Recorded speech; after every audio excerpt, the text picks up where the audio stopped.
start. Welcome everyone to this info day and pitching session dedicated to the 7th call under the Digital Europe program hosted by the Digital Skills and Jobs platform. Today, we will present to you the call. If I could ask my colleagues to move to the next slide, please, to run through the agenda very quickly. We will present the topic and then, of course, some general presentations on the application and the evaluation procedures will follow, together with information about registering your organization, legal validation, and financial capacity assessment, as well as presentation on the specifics of the lump sum. This will be followed by a pitching session where we have selected several organizations to present their work and to invite other organizations to build proposals together. Next slide, please. The objective of this info day is to inform you, to give you as much information as needed to prepare your proposals, to allow time for questions and answers. You have seen in the agenda that we have dedicated the Q&A session after each presentation, and of course to encourage you to continue the networking and the conversation on the Digital Skills and Jobs platform in the networking group. Next slide, please. Just a couple of slides with an overview of the call. As you have seen, it's a lump sum call with 50% funding rate, and the available budget is 55 million. The deadline for it was open yesterday, and it will be open until the 21st of November. Next slide. And next slide. To present again the opportunity hosted on the Digital Skills and Jobs platform. We have a specific networking group dedicated to all the calls under the Digital Europe program, where organizations are encouraged to find partners and to present ideas for proposals. There is a specific discussion thread organized for this call, where you could post messages and invite organizations to partner together. Next slide. A few housekeeping rules. So you join in a webinar format, which means that your microphone and camera is disabled by default. Please use the chat function. I see that many of you have already started using it to greet everyone in the chat. Please use it to ask your questions during the Q&A session, and before that, so we can collect the questions to address them in the Q&A session. When you post your questions, please post your name and email address, so it will be easier for us to follow up in case one-to-one follow-up is needed. And one last important item, we care about your data privacy, so we really discourage the use of any AI note-taking assistance. So please make sure to disable any if you have a default automated enabling on your site. Next slide, please. And now, I will not take much more time. I would like to invite Jean-Francois Junger to present the call and to give a general overview of the digital skills sector. Jean-Francois? Good morning. I hope you do hear me well. Yes. Good morning. Well. Thanks for this introduction. So I'm Jean-Francois Junger, the Deputy Head of Unit of the Digital Unit B2 in HaDEA. And we will have the pleasure today with people in the unit and colleagues from DigiConnect to make a full presentation to explain you how to do an excellent proposal that will be selected, hopefully, and also to make sure that you understand what we're trying to do so you can decide if you want to apply or not. So where do we stand at the moment? The digital skills, we have already many projects ongoing, and you can see here the different investment we are doing. And you can see that clearly for the master program, that's where we're making the massive effort to bring the knowledge in the society for the digital transformation of the European Union. You might know that the DEP has 5 priorities. 4 of them are really for the deployment of technology and usage of those technology. But this can only work if we get in the society, in the public sector, in the private sector, and in the SMEs in particular, all the knowledge needed in order to be able to use those technology and those high-end technologies, and that's the purpose behind it. So you can see that we're investing heavily in the master, but we're also investing in SMEs.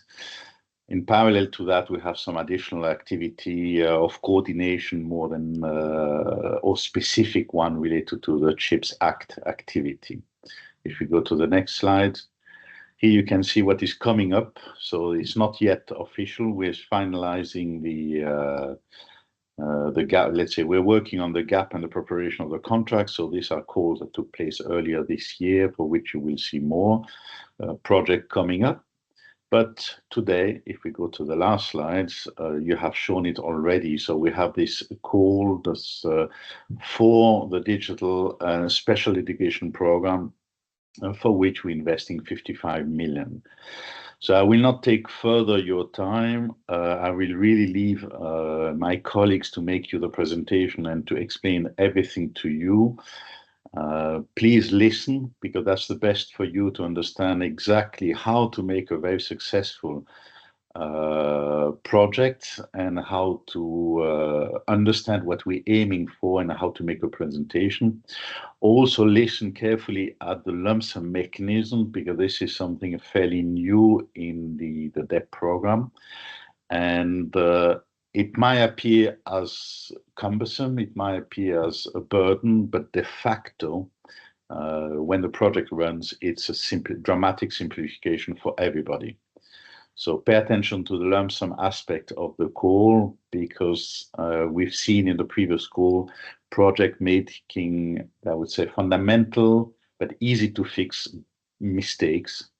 So make sure that you understand what how to use and how to what we expect from the lump sum mechanism. So thank you very much. I leave you now in the hands of my colleagues, and I might see you at the end again. Bye.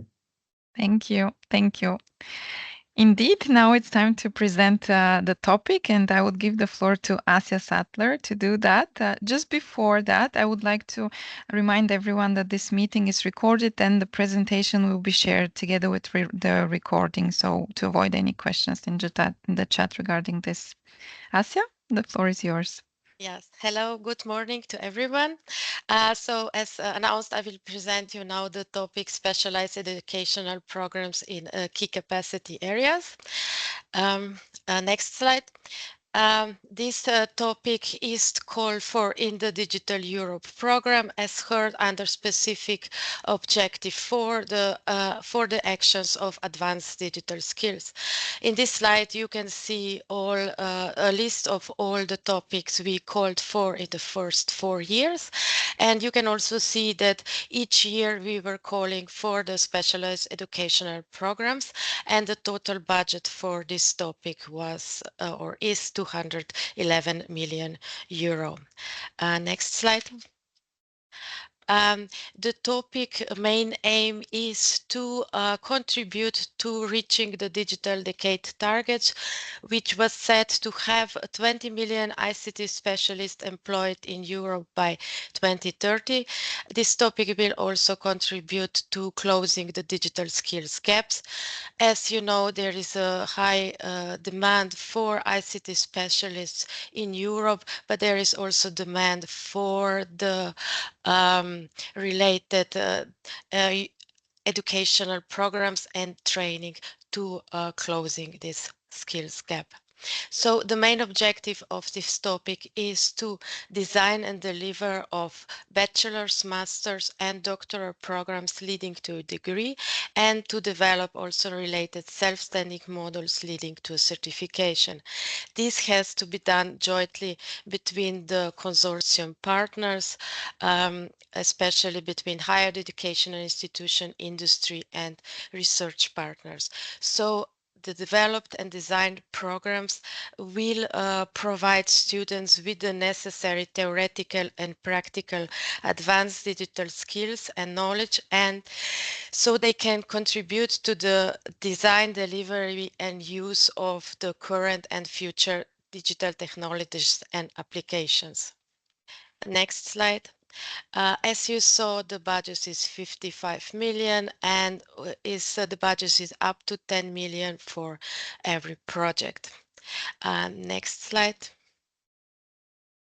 In the call text, we set the minimal consortium composition, which is at least 6 applicants from 4 different countries, and the envisaged consortium composition is to have at least 3 degree awarded higher educational institutions from 3 different eligible countries, 2 industry partners for 2 different eligible countries. Here the preference is given to include SMEs and startups, and the 6th minimum partner of the composition should be a research organization or an excellence center.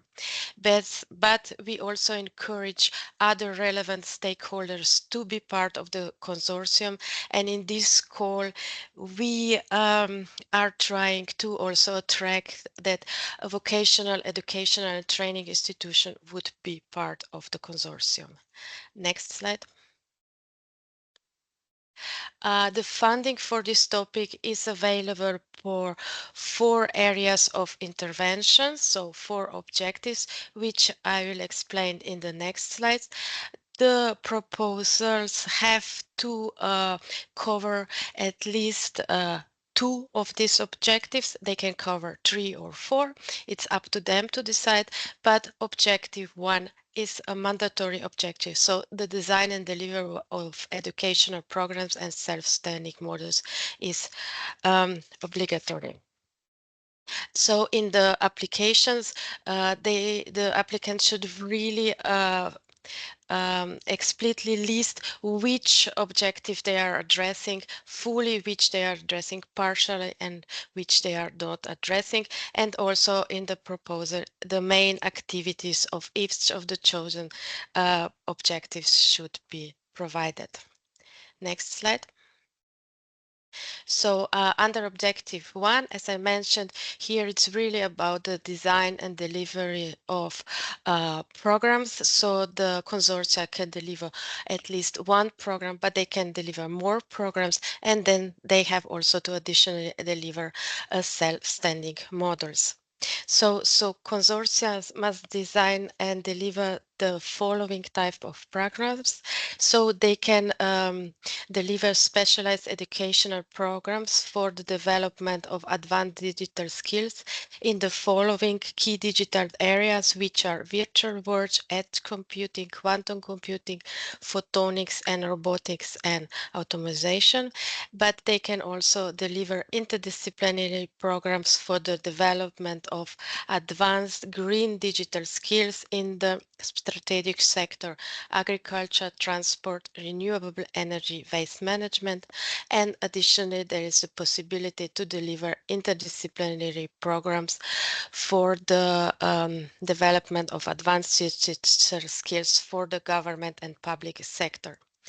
In these calls, we listed or selected 10 digital area and strategic sector in which the consortia has to provide their programs. So the consortia have to select or the main focus of their programs from these 10 listed areas or sectors. We expect that we will find at least the highest ranking proposals from these 10 listed digital area and strategic sectors. Just to mention also here, while choosing or developing the programs, the consortia should take into consideration all the relevant new developments and trends regarding digital technologies and labor market needs. They should also provide what is the added value of the programs compared to the existing offer, and how can these programs contribute to closing the digital skills gap. Next slide. So the modalities of the programs and self-standing models are left for the consortium to decide. So the consortium can decide if they will have a joint, double or single degree, what will be the structure of the curriculum, what will be the practical components, if they will go for academic or for professional masters or so on. So as I said, these programs have to be designed jointly with the members of the consortium. Also in the call document, we put a minimum number of students that have to be trained during the project duration. So we put the number to have at least 150 students enrolled in the program and to train additional 150 students through self-standing models in the duration of the program. For the detailed calculation of these numbers, please read carefully the call document. Here, the priority will be given to the consortium that will have high ambitions in delivering the programs to a high number of students and also delivering for students to successfully complete the programs and models, but at the same time they have to deliver excellent programs and models. Of course, we will take into the consideration the area in which the programs will be delivered, as in some digital area it is difficult to reach high number of students. Just here, the last what I wanted to say in this slide is that the programs have to be taught to students by all higher educational institutions participating in this action, so part of the consortium, but the self-standing models can be delivered by any training provider which is part of the consortium. For example, VET providers can deliver and award the self-standing models. Next slide. For objective 2, here funding is provided for different initiatives to attract teaching staff to the programs. This can be done by attracting qualified experts from public and private sector to give lecture and seminars, different initiatives to attract and retain the staff to the programs. The special emphasis here is given to attracting female teaching staff to the programs. Regarding the students, so how to attract students, there is the possibility for financial support to students. This can be done either via scholarship or short-term job placement or other initiatives. For the scholarships here, the novelty is that financial support can be given also to international students from countries with whom the European Commission has ongoing international cooperations related to digital topics. The mobility for students is encouraged, but this has to be done with synergy with the Erasmus program. Next slide. In the objective 3, here the funding is provided for upgrading digital solution equipment and infrastructure of the partners in the consortium. Special emphasis here is given on the interoperability of equipment between the higher educational institutions. Next slide. The main objective of the objective 4 is to build a structured and sustainable partnership which show high degree of integration between the partnership members. Here it is also encouraged to include in this partnership organizations from EU countries which score low in terms of advanced digital skills levels. Next slide. So the future project awarded from this topic will have to collaborate with the Digital Skills and Jobs platform. They the platform will give them the possibility to promote and disseminate their developed educational programs and self-standing models. The future project will also have to collaborate with the coordination and support action, which will be awarded under the Advanced Digital Skills Analysis topic. This project will provide coordination and networking support to all the projects, and also activities like exchange of best practices and so on. Of course, it is also encouraged that the future projects find synergies and complementarities with other EU programs and initiatives. And the last slide.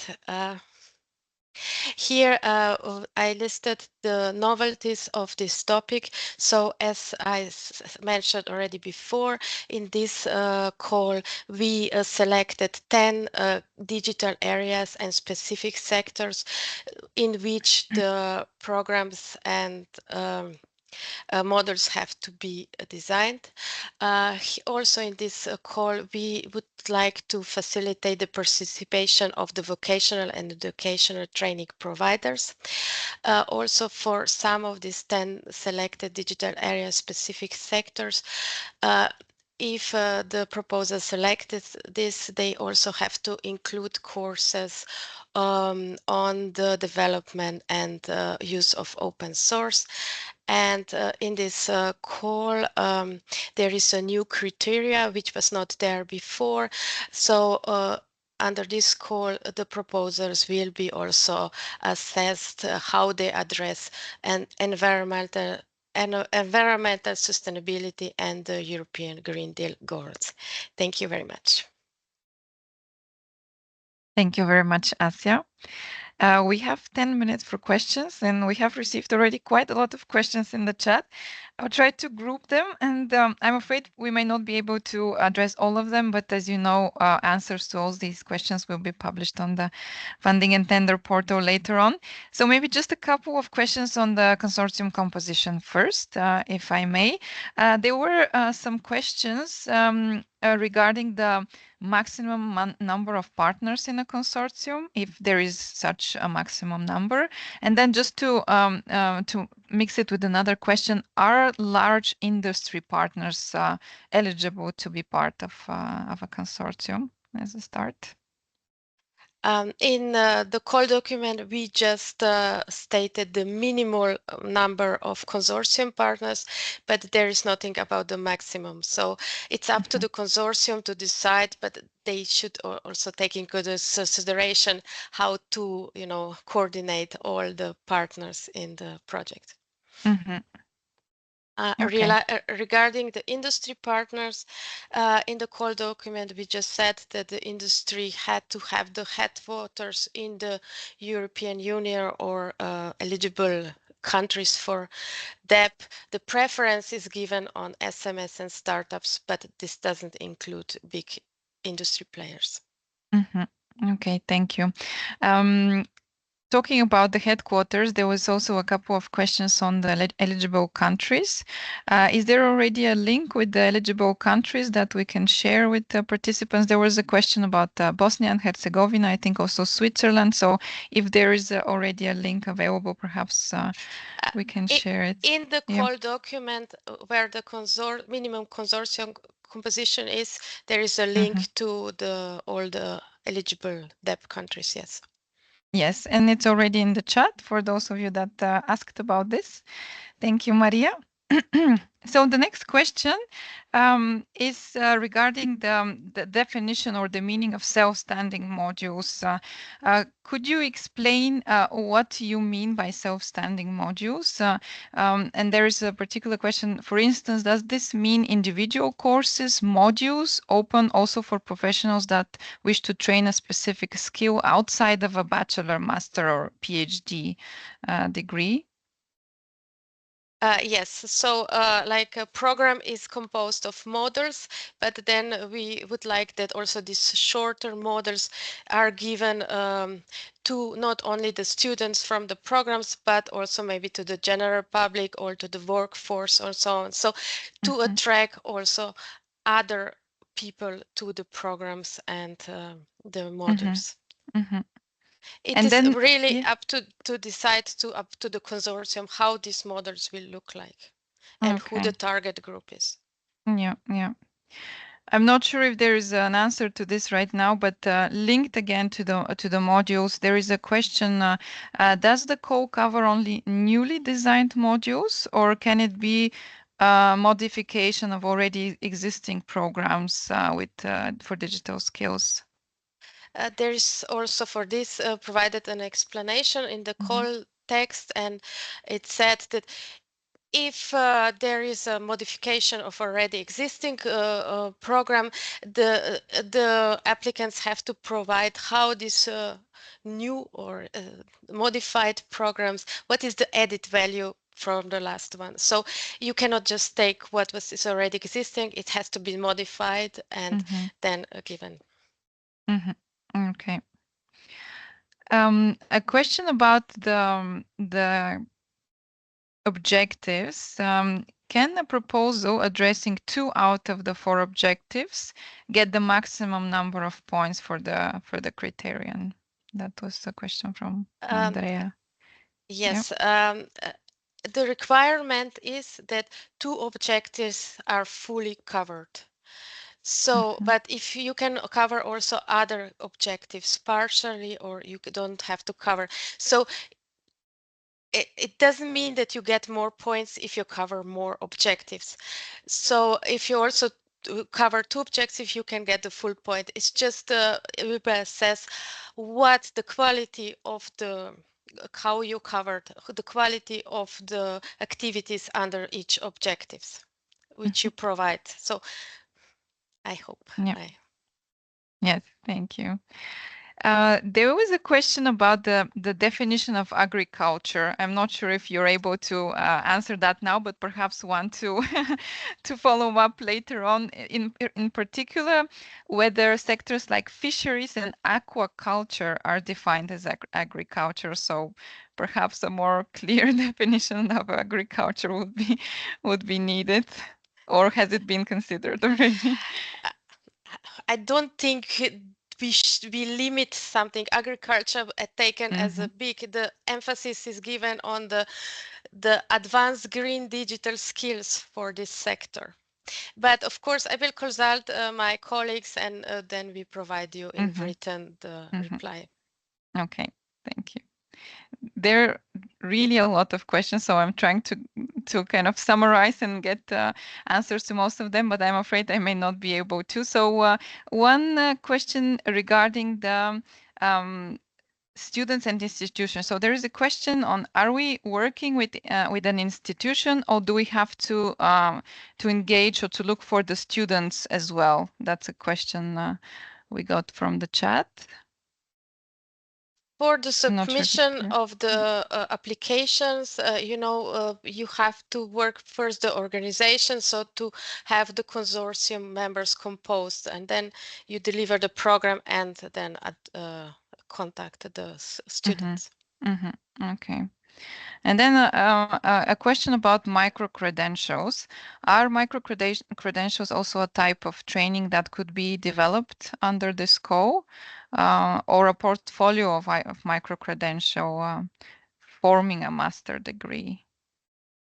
So this will fall under the self-standing models, you mean? It's not specified in the question, but I assume yes. So the type of the certification, it's not defined. It's up to the consortium to decide how they will do it. Okay. Okay, I think we need to go to the next presentation. There have been a lot of questions, so all of this will be answered in the funding and tender portal. Thank you. And if you have more questions, please feel free to share them in the chat. We're collecting everything, and everything will be addressed as soon as possible. Thank you, Asja, for the presentation. Thank you. And now I would like to give the floor to Maria Saarela, who is going to give us a general presentation on the application and the evaluation procedures. Maria? Thank you very much. The floor is yours. Just give me 2 seconds to share my screen.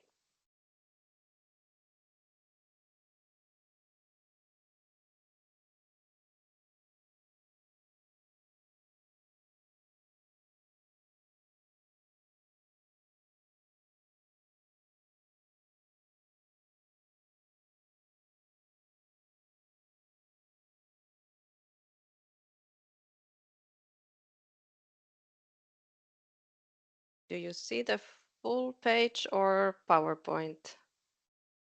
We see the PowerPoint. Perhaps Okay. it loads still as a slideshow.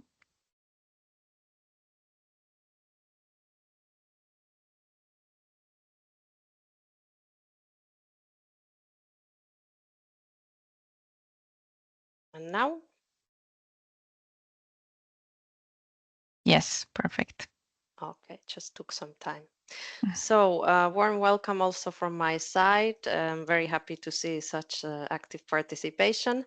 My name is Saarela. I work in the digital skills team as a project officer at HaDEA, and I will give you a brief overview of the key points for the application and evaluation procedures. So, to find the call document, you would first go to the EU Funding and Tenders portal. The page has been updated recently. It has a fresh look. It will be very easy to find your way. So you have a tab for funding, or on the landing page, you will find the section Find Call for Proposals, where you can search the topic by using the topic ID or directly the name. And you can also filter by the program, but I suggest using this topic ID, and topic name is the very easiest way to find your way. This is the call page, the main page where you will find all the information you need to prepare a good proposal. There's plenty of information, so please take a careful look. Maybe bookmark the page also for your reference, because you will have to go back there several times during the preparation of the application. You have the internal navigation on the left side, and to find the actual call document, you would go to Conditions and Document section, and then scroll down to the very bottom of this section to find link to the call document. Here you will also have other reference documents, such as the work program for Digital Europe, other regulation, and then lump sum model grant agreement. So the contract you would sign if you get funded. And then as an information, also the detailed budget table. Colleagues will give more information on this lump sum element later, so I will not go into detail here. So call document is on the topic page, conditions and documents section. And then call document layout, just to give you an overview, section 2 is where you will find all the topic specific information, basically what was summarized in Asja's presentation earlier. So specific objective, scope, what outcomes and deliverables we expect, what kind of key performance indicators you have to add, targeted stakeholders, and then other specific topic conditions. In this call, we only have one topic, so the whole document applies to you. So read it from the beginning to the end very carefully. There are very important information also in the more general sections as of the section 3. For example, admissibility and eligibility criteria and the consortium composition requirements. Once you've decided to apply and you have studied the call document and you want to actually start filling in your application, you would go back to the call page. And again, from the internal navigation, you can find the section for start submission. This was activated yesterday. So you would simply select the topic again, and you will be asked to confirm your selection. Please make sure you select the right topic. There are many calls under digital skills, as you have seen, so it's easy to get confused. Once you start your proposal, you will get to this landing page of the submission service. On the first page, and actually on each page, you will always see on the top this metro line indicating you where in which step you are at. Then on the left side of the page, you have summary of the topic, so deadline, the topic IDs, type of action, and so forth. Also, you have direct links to the support and help desk with all the information you might need. And the very first step here is to go to download Part B templates and download a zip file there with 2 documents. This is very, very important. You will get the 2 documents shown on the slide. So the Part B template and the detailed budget table template. Always use the ones downloaded from the submission system. These documents are regularly updated, so you might get it wrong if you take an old version that you used in a previous call. And still in the submission service on the same page, to start filling in your application, you start by adding the PIC number, the participant identification code of the coordinator in this field. And this activates in the system the Form A, the online forms with 4 sections to be filled in the system. I will now make a brief overview also on what goes in Part A and what goes in Part B. So Part A is a form to be filled in the system completely. The system really guides you through all these sections. It's pretty straightforward. So you include there the general information, keywords, the title of the proposal, duration, and so forth. And then it lists all the participants of the project. Then we also have a summary of the budget. All the details of the budget will go to the Excel table for the detailed budget that my colleagues will explain in more detail. But there's also a section for summary of the budget in Part A. Then the 4th section is for security issues table to be filled in. This is a table with yes and no options. And then whenever you answer yes, you would have to indicate the page number in Part B where you touch upon on those specific security issues. Then Part B, which is the template you download from the submission system. It has 6 sections. The first 3 ones are completely in line with our award criteria. There are a couple of exceptions for the sub section 1.3 and 1.4, which are not applicable in this topic, so you can forget about those.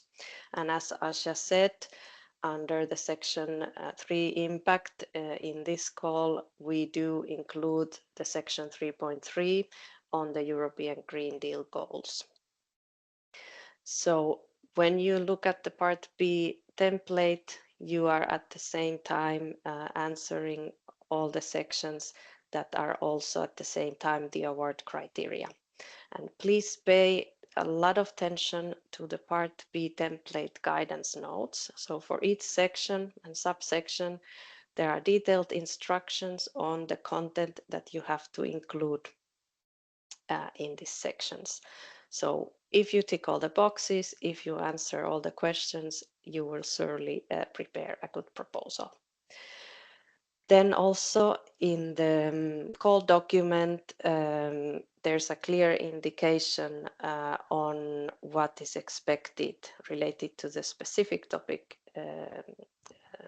criteria, what is expected under each of these sections in Part B. Then the remaining part of Part B is basically table formats. So the biggest part is section 4 for work plan. You have all the work packages, staff effort, information on subcontracting and purchase and equipment costs and other cost categories, as well as the Gantt chart for the timings. Then section 5, this part you can leave it empty.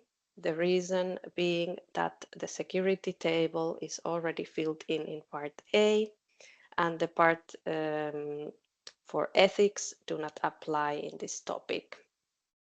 This is also clearly indicated in the call document, and in the part B template you will also see that it's not always applicable to all topics. Then section 6 is for declarations, also a very important section to fill in carefully. And then at the very end of part B, you have annexes. One is the list of previous projects, which is the annex 4 to part B. This is the format of the table that you need to fill in, but it will be uploaded to the system as a separate document. So this part, Annex 4, do not count towards the page limit of part B, which is 70 pages. Then for part B and annexes, when you have filled in the part A, so the online forms in the system, and you have written your part B, you have done the budget table and the list of previous projects, you can upload everything in the system. And then you should use this validation button to make sure there are no errors or missing information in your application. You can actually use this validation during the preparation of your proposal at any time. So it will pinpoint you if one piece of data is missing for a particular partner, or budget hasn't been filled in, and so forth. So please use it regularly and make sure that before your final submission, you have cleared out all the warnings. Then a reminder on the award criteria. So as you already saw, relevance, implementation, and impact, the award criteria matches with the part B sections 1, 2, and 3.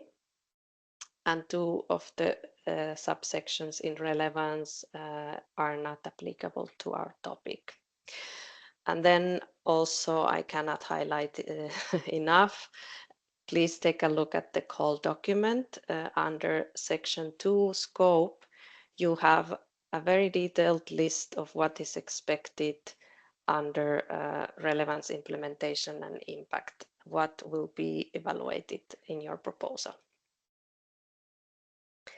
Also a reminder of 2 important thresholds. So to be considered for funding, the proposals must fulfill 2 thresholds. One is the overall pass score, which is 10. And then for each individual criterion, the minimum score to pass is 3.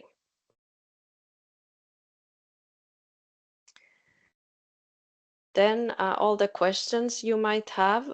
First, please take a look at the call page again. Go for the topic Q&A sections. The screenshot is from yesterday, so there were not questions yet. But for sure, after this event, this will be populated with plenty of questions. So you can check first there if you find answer to your question. And if not, you can use the Get Support section. There's a link to Write to Us form. It looks like this. And you fill it in, and with the indication of the topic ID in question, the questions regarding this topic will be directed directly to us and our team, and we will answer your questions. Then also for the guidance, as said, in the submission system, you have also links to all the guidance, but you can also access them from the Funding and Tenders portal's landing page. So you have a section for guidance and documents. I have listed here 2 main pages. So the online manual and the IT how-to. these are two different types of guides, and both have a dedicated section for submitting a proposal. So you have a direct link here with really detailed instructions on what to do in each step. Then for final tips, admissibility and eligibility are key. Unless you pass this first check of admissible and eligible proposal, your proposal will not be evaluated. So please make sure that your application is readable. Sometimes when we convert the part B, for example, to PDF format before submitting it to the system, tables go outside the pages, or there are too many pages and so forth. So please really make sure everything is there and no sections are missing. Then also very carefully check you are submitting all the required documents. So part B, detailed budget table and the list of previous projects. Without these three documents, your application is not complete and it will not be evaluated. And for eligibility requirement, as already indicated by Asja, the 6 minimum partners is a must. If you only include 5 partners, your proposal will not be evaluated. I think there was also a requirement on the number of countries, so please check this carefully under section 6 of the call document. Security issues table also in part A. Check it and fill it in very carefully. And for the award criteria, again, have the award criteria, the Part B template, and the call document at hand. With these 3 documents, you will have it very clear what to include in your application and to answer all the questions and fulfill all the requirements of the call. Page limit part B 70. So if you submit more than 70 pages, the additional pages will be disregarded. Make sure you keep the limit. And for part B, do not delete any sections from the template. So even the sections that do not apply, you simply leave it there. So don't modify the template in any way. Then deadline, don't leave it for the last day. This is also important because once you submit your proposal, you can download it from the system, make a final check, and always resubmit it. So there's always the option of resubmission until the closure of the call. And if you wait for the last minute, maybe the final version that is generated by the system is not immediately available, and you will not be able to download it before the call closure and check if there are any issues. So please always leave at least 1 day extra before the deadline. Then overlaps and double funding. Our system detects similarities in the proposals. So do not copy paste anything from an existing grant, for example. It's very important for this kind of proposals. Of course, we're talking about educational programs. You can easily reuse old material, but we are expecting the proposals to be original and nothing should be copied from old ones. Then this is also in relation to the part A, where we have questions on double funding.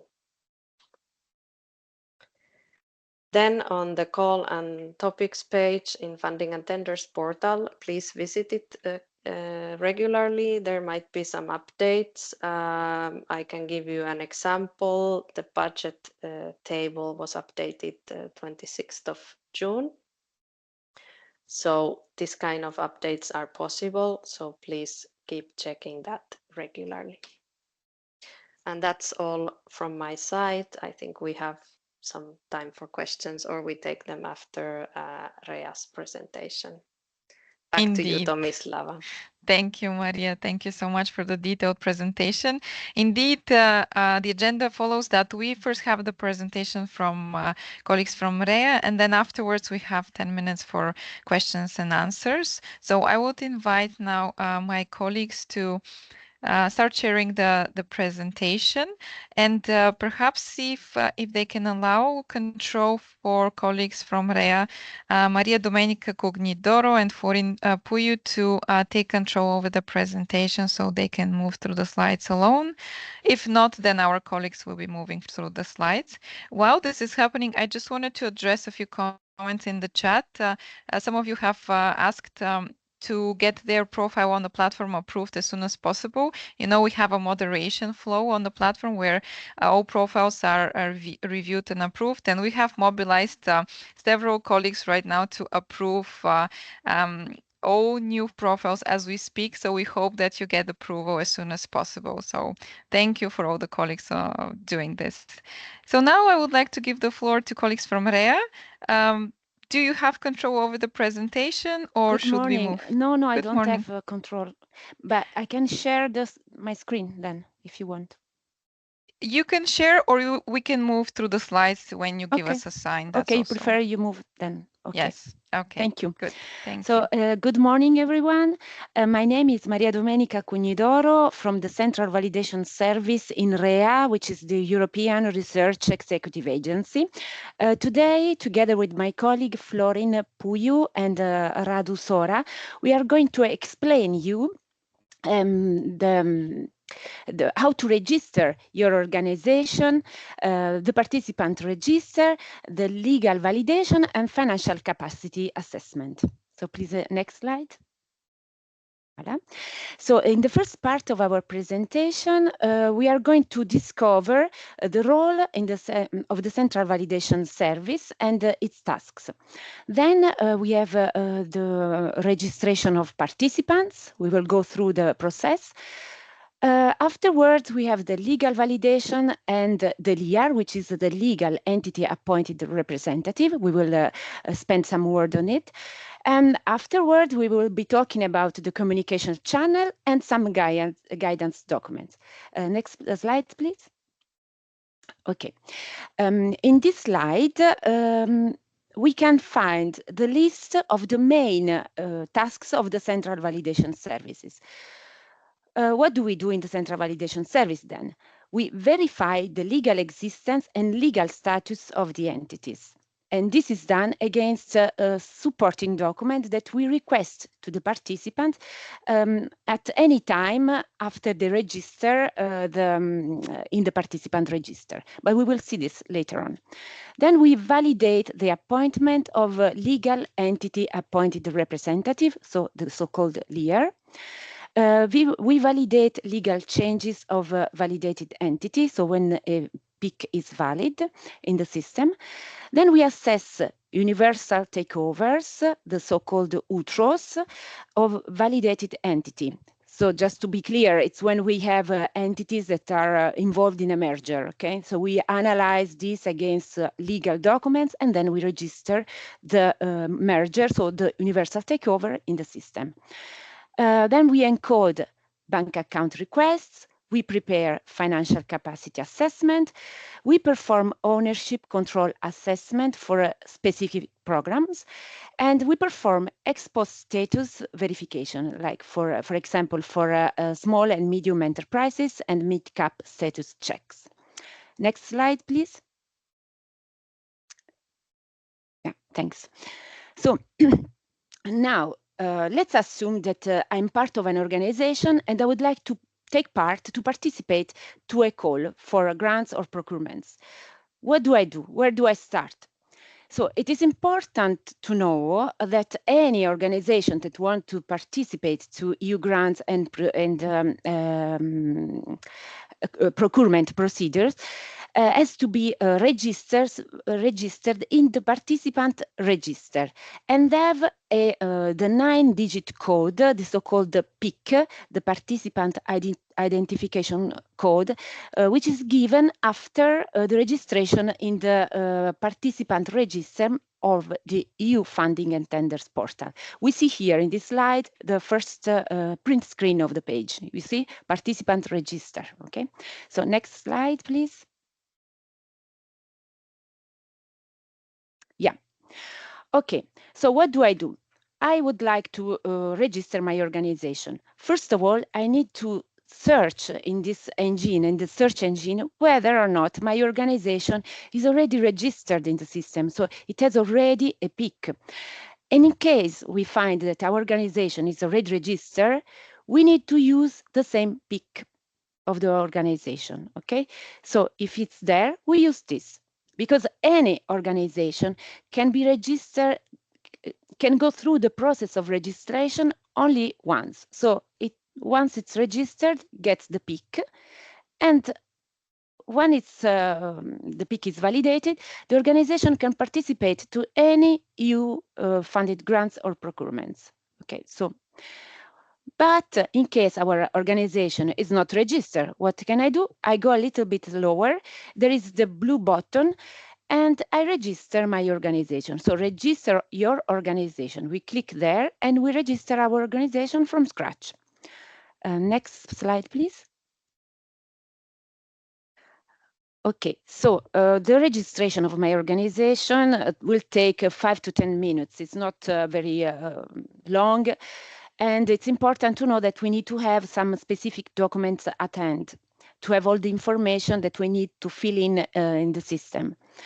So once we registered our organization, there is we start the workflow of several steps. Okay, so we have the identification of the organization. We need to fill in with the legal name of the organization, the VAT number, then the organization data, all the legal information, and then at one point we are asked to put the details of the authorized user. So the self-registrant can put his or her name and the email address, and then we suggest the self-registrant to include another authorized user, at least another one, because in case the self-registrant is not available, there is always one or two backups and can continue the process with our services for the registration and the validation of their PIC. And after this, the registration is completed, and the system gives a new participant identification code, the so-called PIC, the PIC number, which is at this point is in a declared status. And you know, from this time on, when your organization receives the PIC, then we, from the validation service, we may ask you documents at any time, okay? And we need this document to verify that all that you declared in the registration process corresponds to the reality. Of course, against legal documents. Please, next slide. So in this slide, we have the validation process overview, some kind of metro stations. We've done the registration, okay, the registration of our entity, because it's obligatory. Then we are in the station of verification of legal data, and this is done by our services. So as I said you before, we do the verification and the validation of a PIC on the basis of certain legal documents that we request throughout the period of validation of your entity. And it's very important to underline the fact that the communication is done exclusively via the participant register. There is no other way. It's all channeled there. Next slide, please. Yes, so as I said, the registration data is verified by the REA Central Validation Service. and again supporting document. The legal validation of a participant is done once. So once your PIC is valid, in the future you can participate to any grants and procurement calls. Okay. The validation is always performed on the basis of supporting document, and this is in accordance to the EU financial regulation and the validation rules, for which you have the link here in the slides. Rules of legal entity validation, legal appointment, etc. Next slide, please.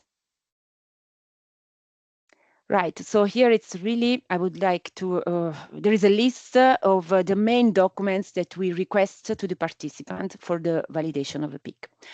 We request the legal entity form, which is a template to be filled in and sign and upload in the participant register. Then we ask the VAT extract and registration extract, and this document have to be recent, so not older than 1 year from when they were requested. Then, in case of public law bodies, we request a law, a decree of establishment, or in case of international organization, we request a treaty.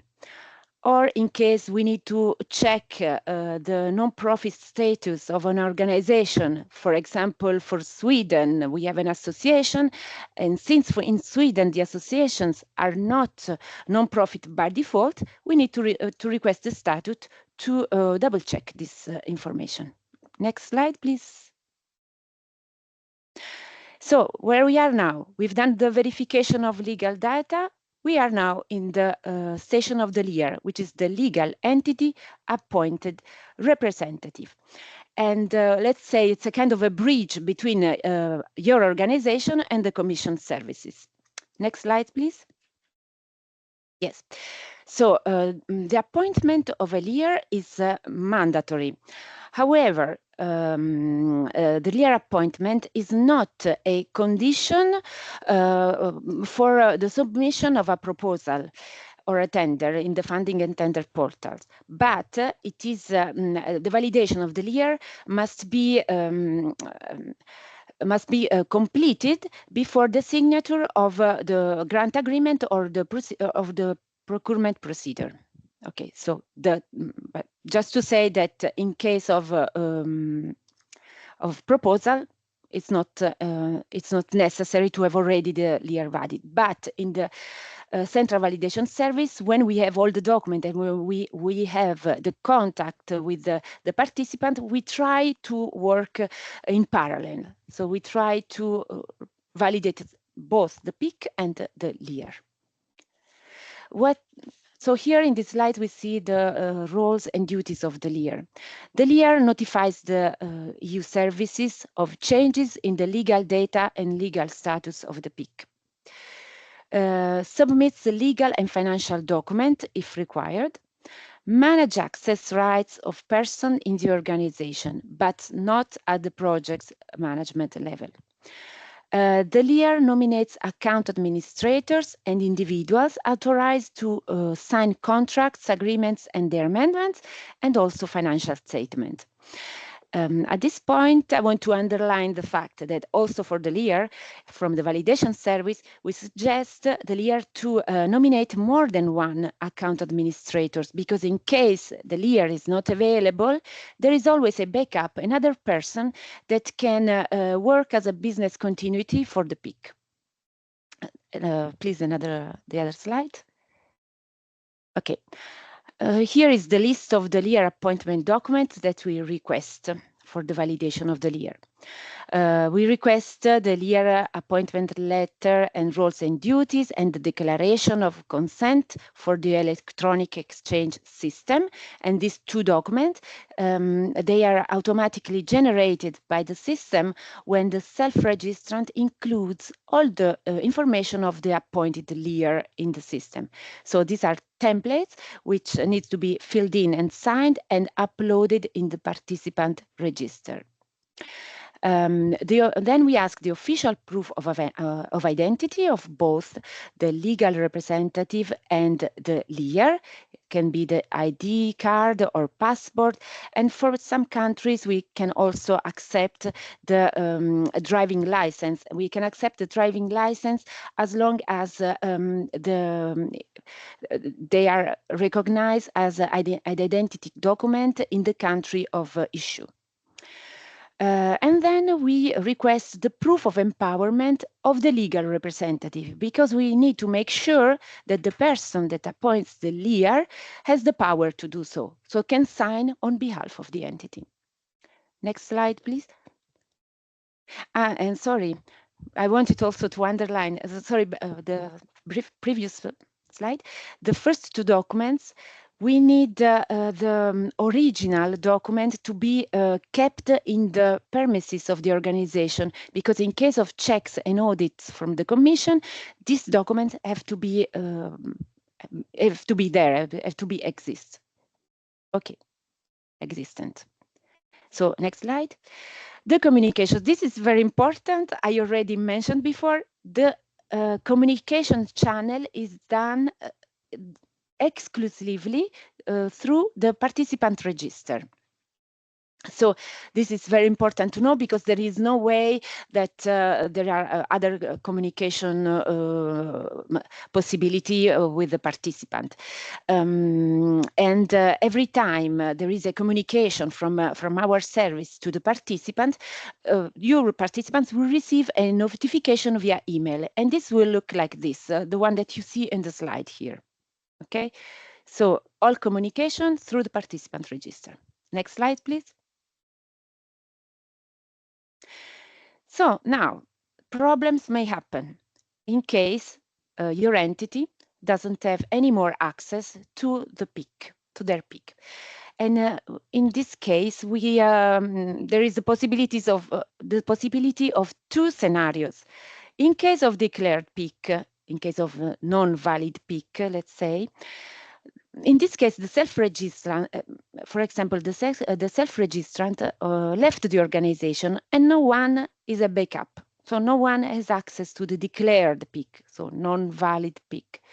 In this case, a new PIC needs to be created and also the REA Central Validation Service has to be informed. So a new PIC has to be created. In case of valid PIC, for example, when the LIAR leaves the company and there is no account administrator that is the backup of the LIAR, nobody has access to the PIC. What to do? A new LIAR needs to be appointed. And for this, we have the LIAR recovery procedure via the funding and tenders portal. And you have here the link to the funding and tenders portal. And for this, via this link, the participant will be able to access to the account for a temporary period. Then we will be requesting the LIAR appointment document, and all the procedure will end up with the validation of a new LIAR. So the problem will be solved. Next slides. Okay, I think now it's time for Florin to step in. Thank you very much for your attention. If you have any questions, we are here. Florin. Thank you very much, Mariadomenica. Thank you very much, Tomislava. I would prefer to control the presentation if possible. So if this is not possible, I will share my screen. All right? Please do. Yes, it will be easier. So this is my screen. Good morning, everybody. My name is Florin Puiu. I work as a financial evaluator working in the Central Validation Service. And today I will present you very shortly about the financial capacity assessment. I will start by doing that, and I will list the legal basis by which we use in our evaluations. The legal basis is comprised of the Financial Regulation 2018, specifically Articles 196 and 198. The second document is the Rules on Legal Entity Validation, Legal Appointment, and Financial Capacity Assessment for EU grants and tenders. This document will be made available to you in our first requested documents. And the third one is the Call for Proposals. And here you have some information in the Financial Capacity section, point 7. The financial capacity assessment is needed for all beneficiaries except for public bodies and for individual requests of less than 60,000 euros. This is specified in the financial regulation. If the financial capacity is compulsory, you will be contacted by our service via the participant register in the portal. The process is quite straightforward. We request accounting documents such as the balance sheets, the profit and loss accounts, their explanatory notes and annexes if these are available, and the financial audit reports in case the request exceeds 750,000 euros. In case the financial audit report is not compulsory by your accounting law available in your country, you will be asked to provide a self-declaration on the accounts, by which you declare that the accounts are valid and no audit was required. As I said, the process is simple. We request these documents for the 2 most recent closed and approved financial years in the official language. So if you have your documents in the EU official language, you don't have to translate them. We will translate the documents. They have to be dated and signed. For newly established entities, we request a business plan with financial projections for the next financial year. And once completed, the assessment will be valid for 18 months from the closing dates. Now, how do you provide us this information? Always to the participant register, as Mariadomenica previously said. In the portal, you have dedicated tabs such as the financial capacity and messages. And here you have some information on what to do and what documents to upload. In the tab messages, you will receive emails from us, and you can provide us information or explanations based on our request, what we request from you. So with that, I close my presentation, which was very short, and I list here some guidance documents which may be valid for you and may be useful for you in the process. So with that, I finish my presentation. Thank you very much to all the presenters in this session. We have taken a bit more time, but still we have a few questions that I would like to address to the speakers before we move on to the next presentation. First of all, a couple of questions for Maria. There was, of course, the requirement for the page limit, and there is a question still to make it clear to all the participants. Would an application with more pages then the limit be immediately disqualified, or is just the pages that are over the limit will not be considered? Maybe just to be clear on that. Yeah, it's a very good question. So indeed, the system validation will alert you if the Part B document is over page limit. So what happens if you upload a longer document, let's say 80 pages, the system will alert you and it will cut the document at page 70. So you will lose all the information after that.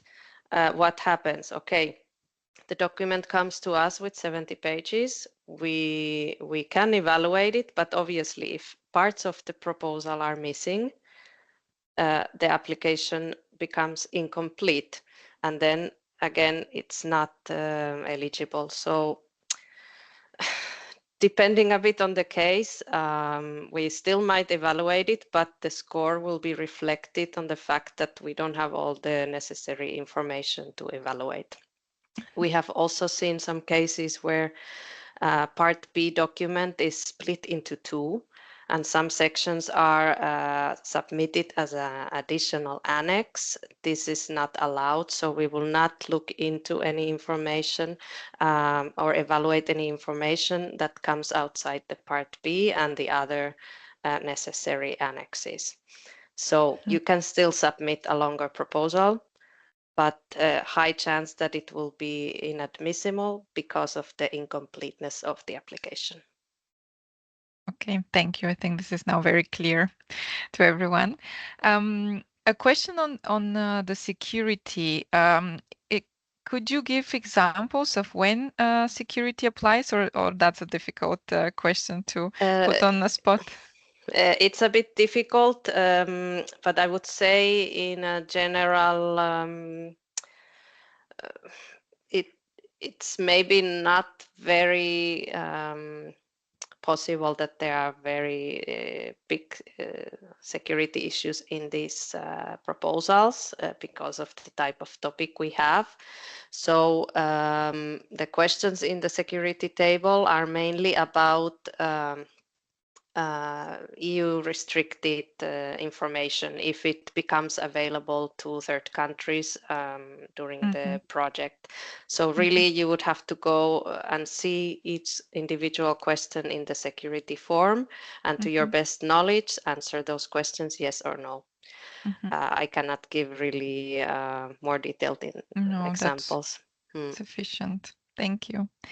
And one last question regarding the proposals that have already been submitted and rejected, can they be resubmitted?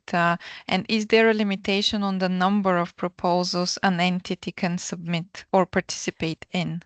Okay, yes, maybe I was not too clear on that. So, of course, you can resubmit a proposal that was submitted before and was not funded. There is a section in Part A where you indicate if your proposal is a resubmission. But obviously, resubmitting something that was rejected before will be probably rejected. So, of course, changing those proposals is what you would have to do.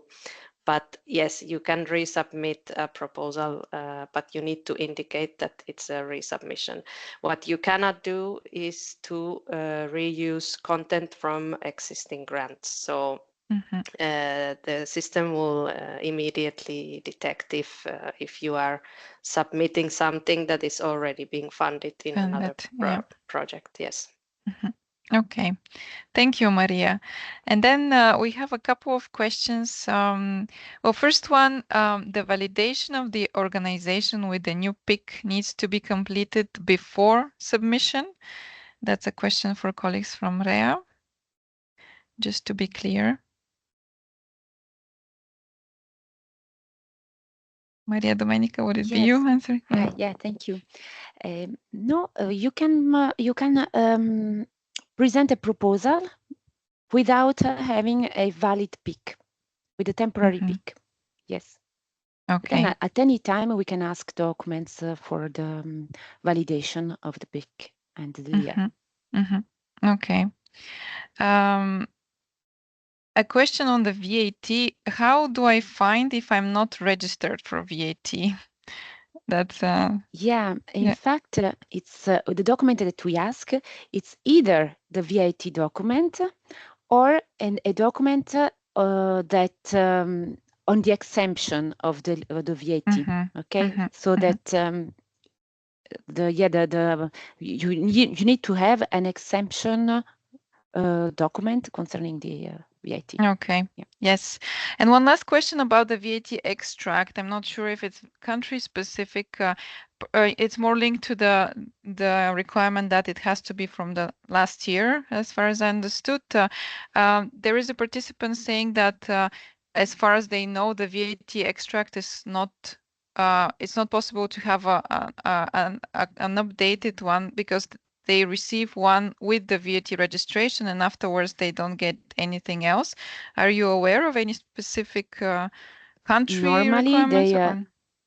Normally they can request to the VAT entity, the official, and normally they the registration authority of the VAT, they give them the document saying that yes, the VAT it's valid, it's registered, because sometimes when there is a cancellation of an entity, or for example there is a merger, the VAT is cancelled, and we need to know that the VAT is still active.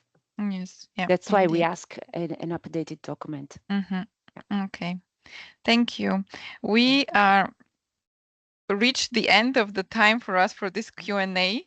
Thank you so much for all the speakers in this session.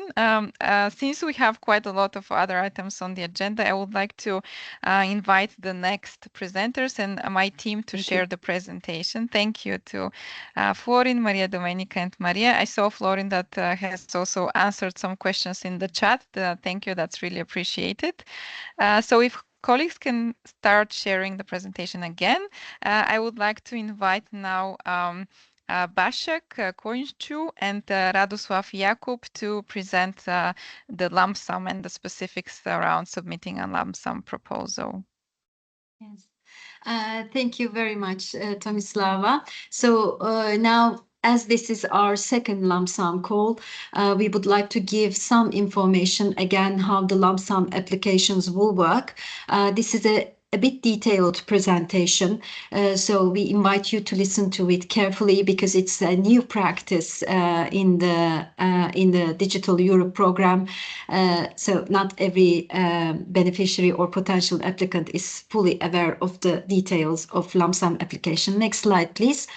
So why EC uses lump sum funding, why there is an emphasis on the using more and more lump sum funding, because despite all the simplifications proposed and applied and implemented, funding based on reimbursement of incurred costs still remain very complex and error prone. And lump sum project funding removes all obligations on actual cost reporting and financial ex post audits. So it's really a reduction on the administrative burden. Access to the program becomes easier, especially for small organizations and newcomers. Therefore, EC would like to now shift to lump sum funding for different programs. It decreases the burden both on you and on us. Next slide, please. Yes, and also we need to emphasize that we would like to also from our side focus on more on the technical content rather than the financial checks. So what are the basic principles of lump sum? Your lump sum application in terms of evaluation and grant agreement signature and management is not different to what you have been used to so far. So during the evaluation, we still have our evaluation criteria as explained in the call document clearly, and your proposals will be assessed on that basis. And then during the grant agreement, you will still have the pre-financing and payment scheme as in the past, and reporting periods and technical reporting will be similar in different periods as is decided during your grant agreement preparation phase. However, the focus will shift. The focus will be more on the work packages and the technical content. You will see that during the process, when your proposal is successful, one lump sum share will be fixed per work package, and when per work package is completed during the reporting period, the payment will follow. So payments will not depend on the successful outcome, but on the completion of the activities, and work packages can still be modified during the grant agreement through amendments when you want to take into account new developments or shifts in your in the way you want to propose the work packages. So we do not have an intention to judge the performance of the lump sum differently to the past, not more strictly, but simply our focus will shift. We will more deal with the content. Yes, next slide, please. So what do you need to do? What do you need to be careful about while writing the lump sum proposal? As in normal proposals, you please follow the standard proposal template as provided to you in the submission system. Maria explained this in details in her presentation. So you need to cover all the work packages and the details of it, and which is very important, and the key and the novelty of lump sum calls is that you need to provide the detailed budget template. The budget template needs to be fixed, and it needs to be completed based on approximation of your actual cost. So nothing changes. You do your budget and you take this budget and you try to replicate it in the detailed budget template. And the cost estimations from that are used to automatically generate a breakdown of lump sum shares per work package and per participant. This is important. So detailed budget table is compulsory. It's an addition. It's a compulsory annex. It has the same amounts as Part A, but it gives us a very detailed explanation, financial explanation of the budget as a total budget and also EU contribution. Next slide, please. So what is a work package? I think that we have already, as I mentioned, this is our second call on lump sum. I fully trust that you know work packages. We have already seen from the first call that this is well understood, but this slide is for you. It will be published and for you to take a note. I don't think this is needed to go through it, but you may add as many work packages as needed, but it really needs to be manageable, and then you can study the details of the slides when it's published. Next slide, please. Okay, as I mentioned again, detailed budget table is very important. Cost estimations for each cost category per beneficiary and per work package needs to be provided. And then we give you the Excel table link here, and then you need to really download it from the submission system. This is very important because the macros will not work rightly if you try to fiddle around with the table. And my colleague Rado will explain you in details what the table is and how it needs to be filled in. Next slide, please. So what kind of costs are covered by this detailed budget table? So as I mentioned, cost estimations must be in line with your normal practices, must be reasonable, not excessive, and must be in line with the activities proposed, are subject to basic eligibility rules of Digital Europe program. So you need to understand the financial eligibility rules of the Digital Europe program and apply the same logic here. So what categories we have in this budget table? You are going to have direct personal costs. You may have direct subcontracting cost, direct purchase cost, and other cost categories, including financial support to third parties. So next slide, please. And I now leave the floor to Rado. I was hurrying up because his points are very important and will give you the full picture. Therefore, I think I now leave the floor to Rado, and I invite you to listen to him carefully. Thank you. Thank you, Basak. I am your colleague, so I continue from HaDEA. We will now be speaking about the detailed Excel budget table. I have for you some screenshots from the table directly. So as it was already mentioned, I will repeat, it must be downloaded from the submissions from the funding and tender portal. It is recommended to use Excel 2013 or Excel 2016. The currency used in the Excel template for all is euro for all the beneficiaries. And please, there are quite detailed instructions how to use this table and what is expected from you to be filling. So please read them. But okay, now we also go through this instruction a bit slide by slide. So next slide. As usual, you will start from encoding the beneficiaries. So it's on the tab for listing beneficiaries and affiliated entities. You double click on Add Ben button. You see it. Then if you need also to add affiliated entity to the specific beneficiary, you may click on the Add Affiliated Entity button. So we continue this for each beneficiary and affiliated entity. You will select the country and funding rate. Funding rate, of course, it's 50%. Then finally, you need to double click on the Apply Changes button in order to appear all the worksheets for beneficiaries in the table. So for the next slide, you will set up in the next slide. Yeah, you will set up work packages. So as Basak said, you choose as many as needed. You take also into account that work package, you should take into account that work package can be only paid if it's fully completed. So some work packages, as for example, project management, maybe split it to two. So again, the same way. So I think after playing with this table 10-15 minutes, you will become very familiar how to deal with it.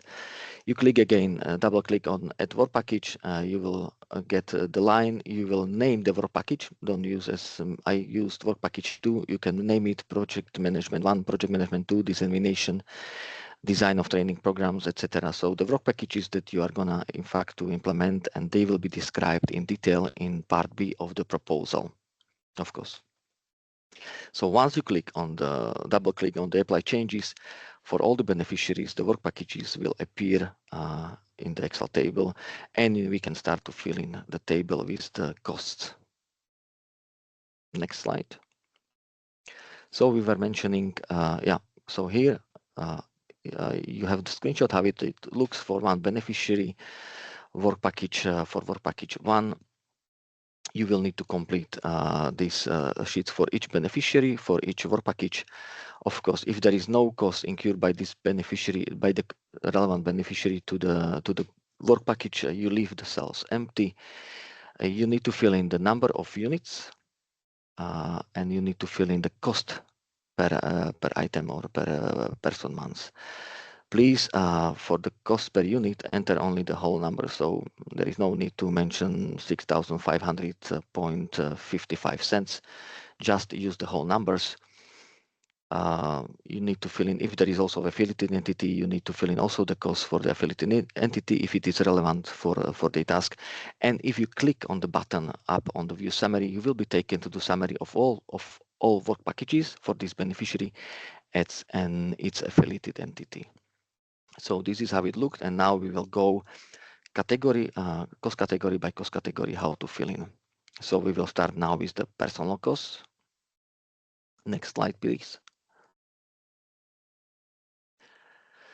So bear in mind that you need to enter the total number of units and the average cost per unit for each category of personal cost. What does it mean? 1 unit equals to 1 person month. So you will do this for each cost category that of staff that is involved in the implementation of the relevant work package. You may notice there are different cost categories. For SME owners and natural person beneficiaries, please note that the cost per unit are predefined per country. If you need to use less than 1 month for a certain category, of course, you will put 0.5 if it's half month, or 0.25 if it's 1 week. The person will work on the work package. So then we can go to next slide, and now we will speak about the justification of the salary costs. So we know that personal costs represent in the digital Euro program more than 60% of all the costs. So to help you to assess if the lump sum is is reasonable and the costs are not excessive, we provide you with the personal cost dashboard. The dashboard shows the distribution of participants' average personal cost in actual cost grants. So we collect this information from the existing grants for actual costs, and then we fill the database with the costs per month. In this way, you can compare whether the cost included in the lump sum budget. You can compare with the accepted actual personal cost in similar programs. If exceeding, justification needs to be provided, specifically in the detailed budget table under tab any comments. This tab we will see later on, but now we can go to the next slide. So you can enter this dashboard for personal costs, and you will see something similar. You will need to select the country in which the beneficiary is situated. And then also to select, there are 6 categories of the entities. So for example, universities, research centers, private entities, SMEs, etc. So, and you will have the chance to compare your projected and best estimated cost based on your, of course, personal cost in your organization. It should not be something invented, but based on your actual personal costs. and you can compare them whether they are higher or they are similar to the cost indicated in the dashboard. Please note that after selecting the country and selecting the institution, you need to compare your cost with, for example, for senior experts cost category. If they are above 80th percentile, it means under this category for the given country, 80% of person months under the actual cost grants were paid below the amount in this example below 5,000 euro. So if you propose for your senior expert more than 5,000 euro, please provide a justification in the any comment tab sheet in the Excel, the detailed budget table. And then for the junior expert, if it is above 50 percentile, so above 4,110 euro, and then for the administrative and other staff above 20th percentile. So if the costs projected by you are above 3,080 euro, please provide justification in the table. We can go to the next slide. So next category of the costs for the lump sum proposals is direct subcontracting costs. There is only one line per beneficiary and per work package. So if you have more than one subcontracting per work package, you need to indicate number of units. So if they are two, and then to put average of the cost of all subcontracting in order to come to the whole amount of subcontracting costs. There is no other information ask required in detailed budget table, but there is information required in the part B of the proposal. There is this table, as you see in the screenshot, you need to fill in. Please make sure that the estimated costs and costs indicated in the part B of the proposal are matching with the total cost of subcontracting in the detailed budget table. So now we can go to the next slide for the next category of costs, which are direct purchase costs. There are some subcategories of costs. We will go through them. The approach is very similar. Like for subcontracting, you enter the number of units and the average cost per unit for each relevant cost category. So the cost per unit will be an average of the prices of all items in the given category for a given beneficiary and given work package. Again, more information should be provided in the part B of the proposal. As you see, there is a screenshot of the table in the presentation. And please make sure that the costs are matching. So the costs, estimated costs indicated in the part B of the proposal are matching with those that are in the detailed budget Excel table. So next slide, please. Here we have special subcategory equipment under the direct purchase cost. Please, for equipment, you must enter the depreciation cost. So we have separate table or tab in the detailed budget Excel table where you need to put additional information and to calculate the charge depreciation costs per investment. So how to use it? It starts very simple. You put the name, the beneficiary number, the beneficiary name, the work package under which the cost will be incurred, work package name, type of equipment, then short name of the equipment, date of purchase, then purchase cost, and then you need to encode percentage used for the project, because there could be some equipment that you don't use fully just for this project, but could be used for other project. Please make this estimate and then justify either in the part B of the proposal or any comment tab in here in detailed budget table. And then you need to complete also the column percentage of useful life of the equipment in the project. How to obtain this the correct value? It is to divide the period in months during which the equipment is used for the project by depreciation period for the equipment, and then multiply this result by 100. So then you will get automatically charge depreciation costs for per investment. Yeah, if needed, please put also justification for depreciation.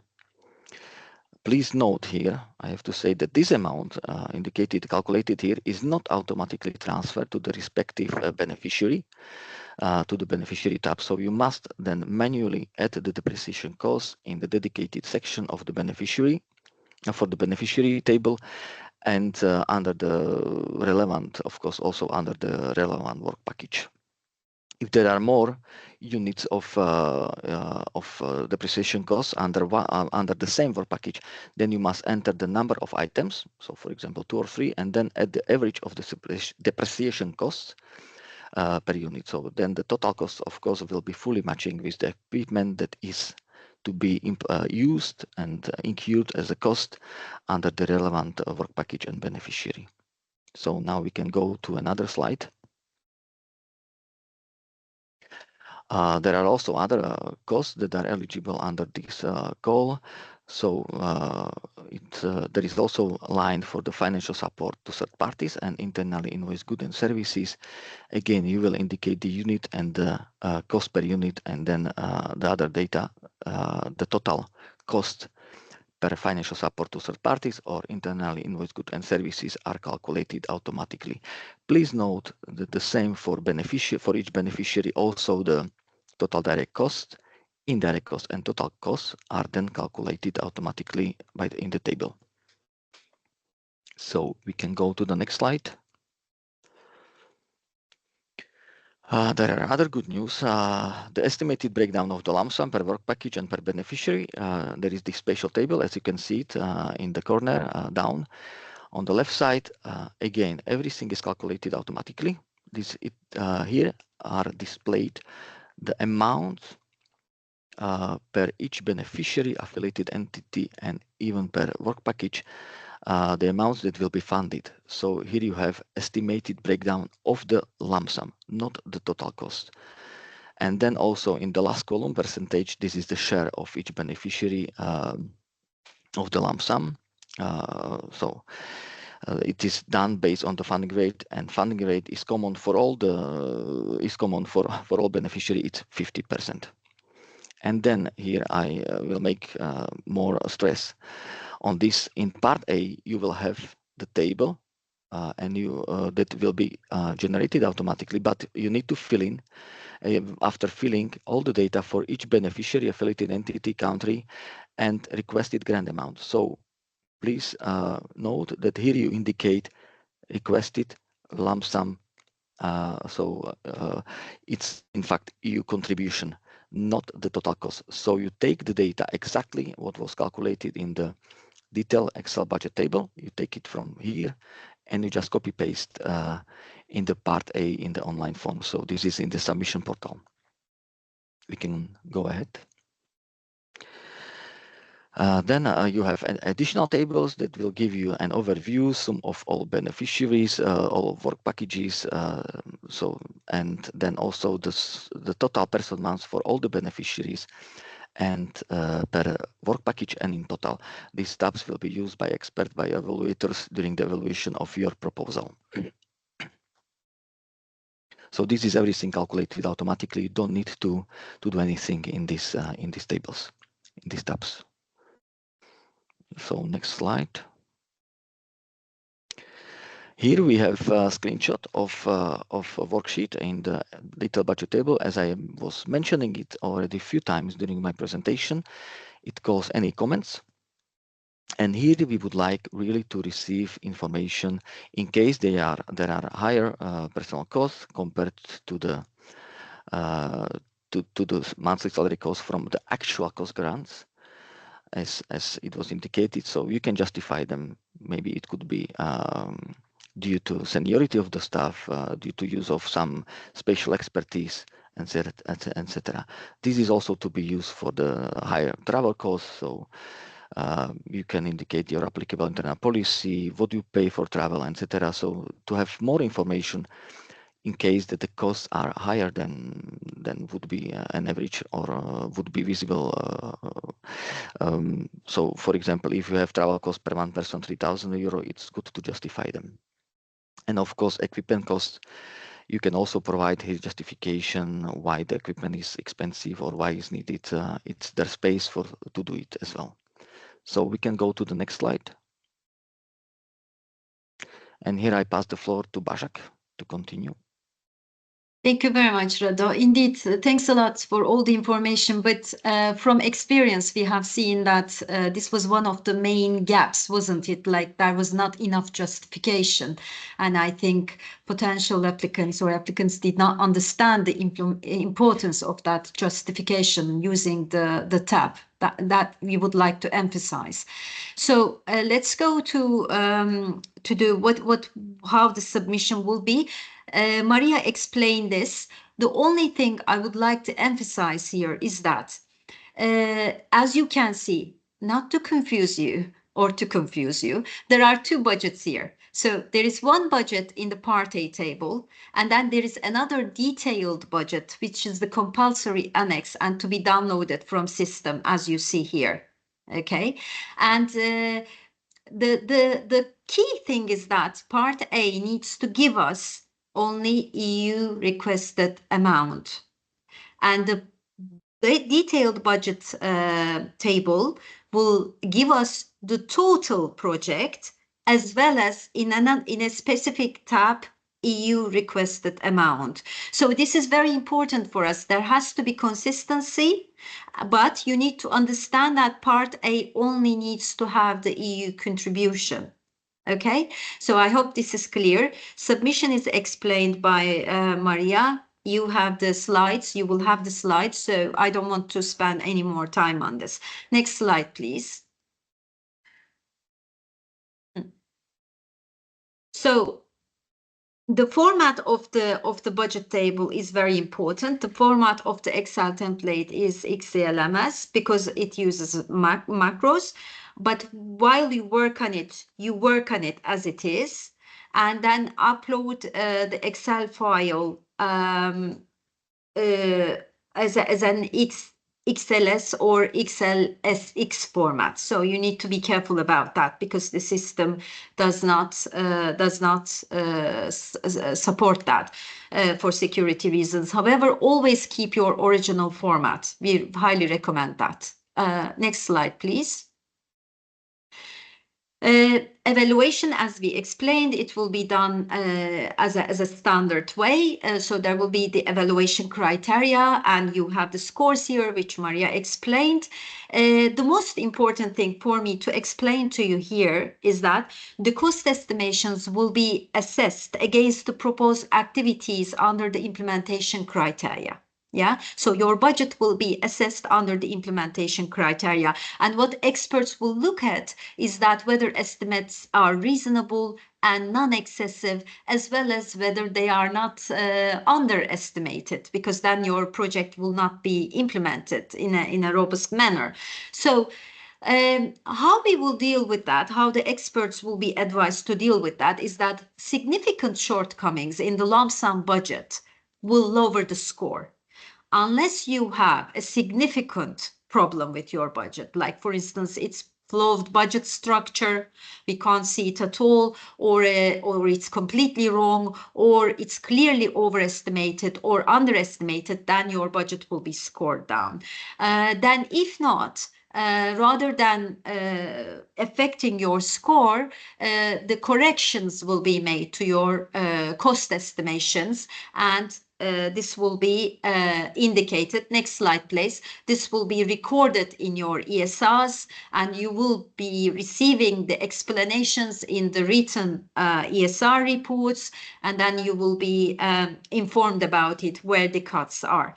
So therefore, if there is a cuts recommended by external experts, the total amount of the budget will be decreased, and you will receive the result. If your proposal is over the threshold and we decide that it's decided that it will be funded, then you will receive with the new grant amount. So your grant agreement will be signed with that revised amount. Next slide, please. Okay, and as we said, the overall lump sum is fixed in the grant agreement. Once it's fixed, after the evaluation and during the grant agreement, once it's fixed, there will be no change to it. And the breakdown of lump sum shares per beneficiary and per work package will be included in Annex 2. But you need to remember that the detailed budget will not become part of your grant agreement. This is a very important distinction. So as of the grant agreement, we will not be looking at the detailed budget table anymore. It's only for evaluation purposes. And once the lump sum is fixed, the actual costs incurred are not relevant anymore. So that's from us. There is an important final slide that we tried to put together with Rado based on the experiences we had from the first call. Next slide, please. And Rado, you may want to take the floor for the important tips. So back to me, I won't just, maybe we are reiterating maybe third time, but better to say that this is experience from the previous call for lump sum. So part A, the budget, so that you fill in manually in the submission portal. Please do not forget you need to indicate EU requested amount, not the total project budget, and must be equal to the total lump sum breakdown amount from the Excel detailed budget table. So first, what you do, you will fill in and finalize the detailed budget Excel table. The amounts, then the total costs are divided by the lump sum is 50%. So you will have this amount in the lump sum breakdown, and you will encode it into part A. One more thing, maybe it's not mentioned here. We also noticed that there were some typos.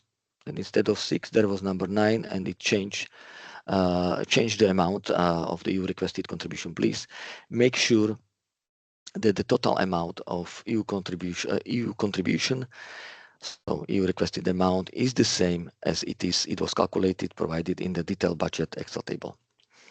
Then second thing, what we also noticed, the beneficiaries were using different names or with slightly different names in the detailed Excel budget table and in part 8. Please use your legal names in both tables, so in part A and in detailed budget table.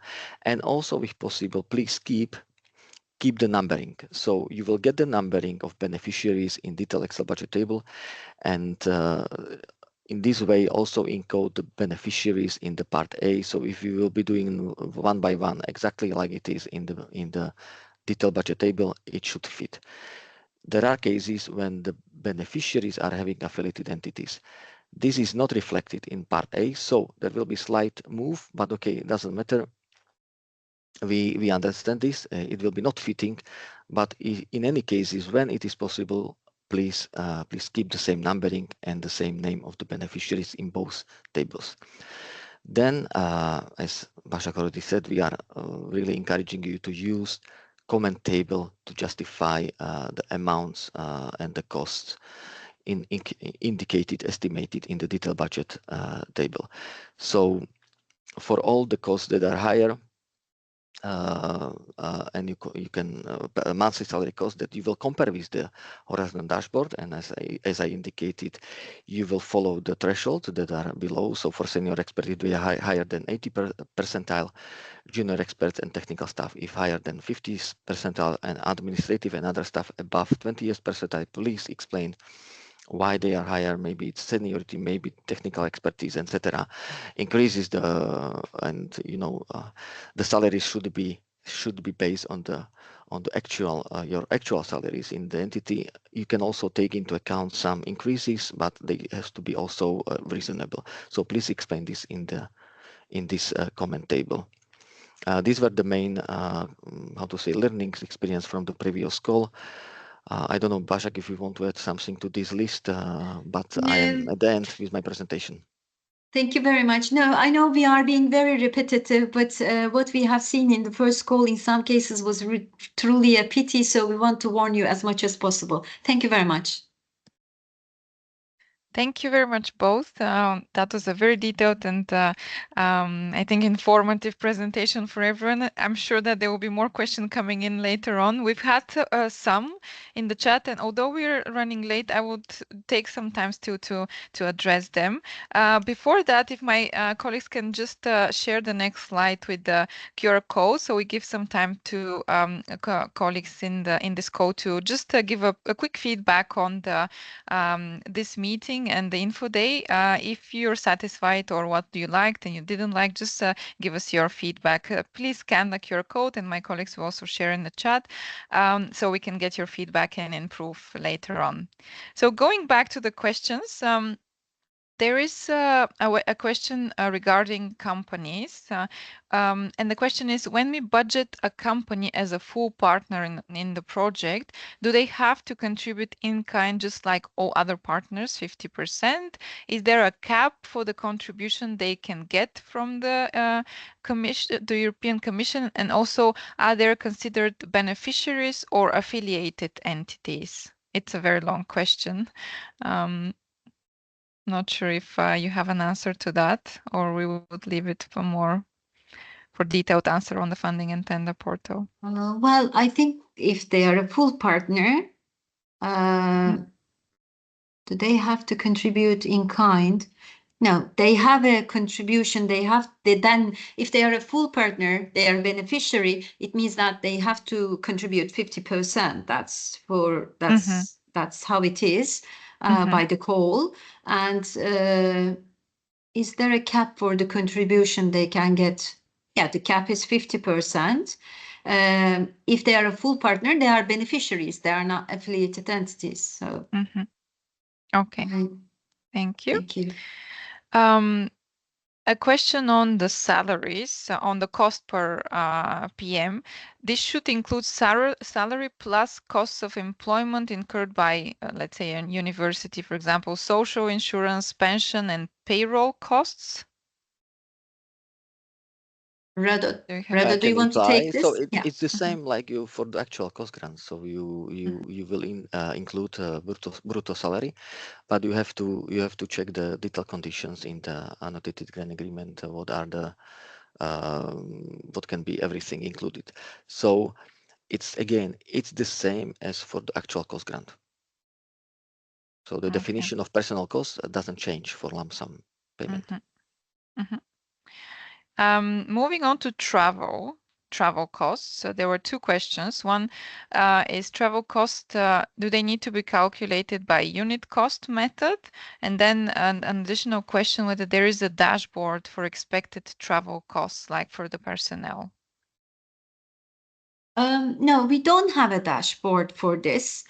This is kind of based on your estimates.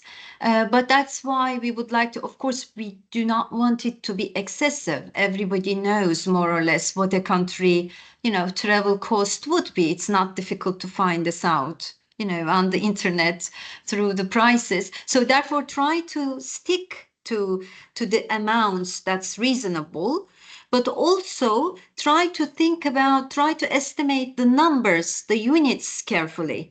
So obviously, if the units are excessive, then this will also be questioned. So both ways, look at the travel price and also the number of travels that you will require. And if this is a little bit higher, if you also think that there is a reason why you kept it a bit higher, use the comment tab to explain this. Okay. So we see that the justification tab is really, really important in these cases. One question about the budget. The detailed budget, is it the subject later on of project audits, since it's not part of the grant agreement? That's the question we got from the chat. Rado, do you want to answer or shall I go ahead? You may go ahead. Yeah, as I explained, the detailed budget table is required because we would like to understand at the evaluation stage truly about the financial management of your project, meaning that we need to be sure whether you are estimating over or under or just right, because this is important for the implementation. However, as I mentioned in my presentation, this will stop there. After we do the evaluation, after we fix the grant budget in Sigma, in the system, will only have work packages and beneficiary amounts. Once this is fixed correctly, then you will be just given that amount to spend for that work package per beneficiary. And then it will not be, this detailed budget will not be used for any checks in the future. Okay. Maybe one last quick question, since we're running out of time and we need to also dedicate time for the pitching session. Is there a detailed evaluation sheet that is used by the evaluators to make the score calculation? We have the evaluation standard, our award criteria, which the evaluation is based on that. For the budget, we do not have that, but we gave you all the information. So you look at the budget cost items, you have the Horizon dashboard for personnel cost. This is what experts will also follow. External experts will go to the dashboard, will check the prices, the costs that you claimed, will see your justifications, and then come back to us saying that this amount is justified, this amount is not justified, and they will propose a cut if needed on that basis.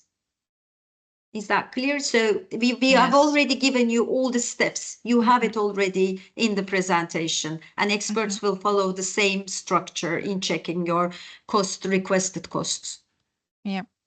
Oh, clear, I think, yeah.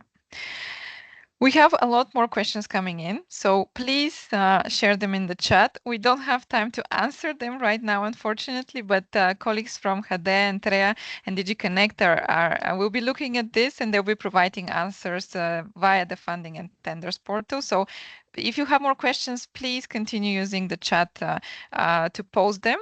And now I would like to thank all the speakers so far for the very informative session. We hope that it was useful to all the participants. It's time now